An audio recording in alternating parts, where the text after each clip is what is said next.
ఏపీలో అంగన్వాడీల సమ్మెను నిషేధిస్తూ ప్రభుత్వం ఉత్తర్వులు జారీ చేసింది. సమ్మె విరమించి విధుల్లోకి రావాలని ఇప్పటికే ప్రభుత్వం డెడ్లైన్ విధించింది. అయినా సమ్మె విరమించకపోవడంతో ప్రభుత్వం యాస్మా ప్రయోగించింది. సమ్మె చేస్తే చర్యలు తప్పవని హెచ్చరించింది.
ఏపీలో అంగన్వాడీల సమ్మెను నిషేధిస్తూ ప్రభుత్వం ఉత్తర్వులు జారీ చేసింది.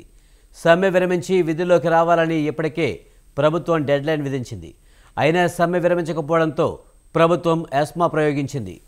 సమ్మె చేస్తే చర్యలు తప్పవని హెచ్చరించింది.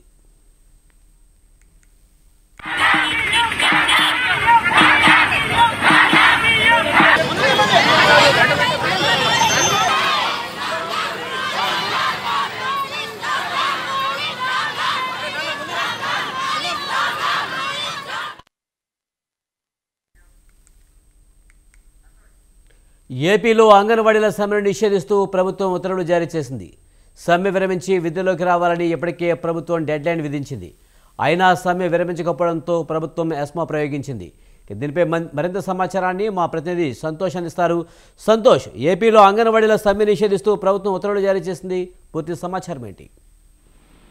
Thank you Vijay. ఏదైతే ఇటు ఏపీలో అంగన్వాడీ సమ్మె అనేది కూడా ఈ రోజు తోటి 26వ రోజుకి చేరుకోవడం కూడా జరిగింది. అయితే నిరంతరంగా కూడా చేస్తున్నటువంటి ఈ సమ్మె విరమింప చేయాలంటూ కూడా ఇటు ప్రభుత్వం విధులకు హాజరవ్వాలంటూ కూడా ఒక అల్టిమేటం కూడా జారీ చేయడం కూడా జరిగింది. అయితే ఈ నేపథ్యంలోనే ఇటు ప్రభుత్వం యొక్క సూచనల్ని అదేవిధంగా ఇచ్చినటువంటి వాటిని అయితే కనుక ఏమాత్రం కూడా పట్టించుకోకుండా వారి యొక్క సమ్మెను కొనసాగించడం కూడా జరుగుతుంది. అయితే ఈ నేపథ్యంలోనే ఎస్మా కూడా అల్టిమేటం కూడా ఇవ్వడం కూడా జరుగుతూ ఉంది. అయితే ఈ నేపథ్యంలో ఇటు పూర్తి స్థాయిలో ఇటు సంఘాలన్నీ కూడా పెద్ద ఎత్తున అయితే కనుక ఆందోళన చెందుతున్న పరిస్థితులు ఏర్పడతా ఉన్నాయి. ఇప్పటికే వారి యొక్క సమస్యలు అనేది కూడా పరిష్కారం చెయ్యట్లేదు. అంగన్వాడీకి సంబంధించినటువంటి గత కొన్ని రోజులుగా నిరంతరంగా నిదర్శనం చేస్తున్నప్పటికీ కూడా వారికి సంబంధించినటువంటి అంశాలన్నీ కూడా పట్టించుకోకుండా ఉన్న నేపథ్యంలో అయితే పూర్తి స్థాయిలో జరిగితే వారి యొక్క నిరసన కొనసాగే పరిస్థితులు ఏర్పడతా ఉన్నాయి. ఎప్పుడన్నప్పటికీ ప్రభుత్వం ఇచ్చినటువంటి ఈ యొక్క యత్నానికి సంబంధించినటువంటి తీవ్రంగా అయితే కనుక ఇటు అంగన్వాడీ సంఘాలు అనేది కూడా తీవ్రంగా ఖండిస్తున్న పరిస్థితులు ఏర్పడతా ఉన్నాయి. ఏదేమైనప్పటికీ చూసుకున్నట్లయితే కనుక అసలు విధులకి అనేది కూడా జాయిన్ అవుతారా లేదంటే కనుక బహిష్కరించి యొక్క సమ్మెను కొనసాగిస్తారా అన్న దానిపై కొనసాగుతుందని చెప్పుకోవచ్చు.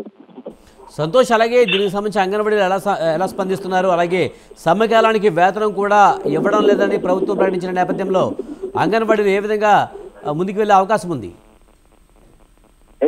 ఏదైతే వారి యొక్క కనీస వేతనం అనేది కూడా ఇవ్వట్లేదు. ఏదైతే గతంలో ఇచ్చినటువంటి హామీలను సైతం కూడా పక్కకు పెట్టారు. దశల వారికి కూడా చేస్తామన్నటువంటి అంశాలను దేనిలోకి తీసుకోకుండా వీటన్నిటిని కూడా పండుగ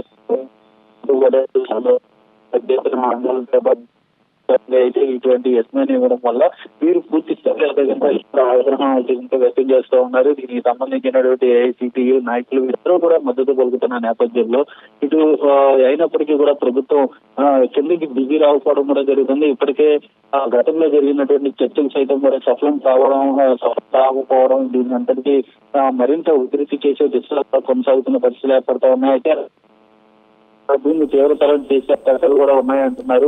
ఏదైతే అంగన్వాడీ సంఘాలు ముఖ్యంగా చూస్తున్నట్టు మరి ఈ రోజు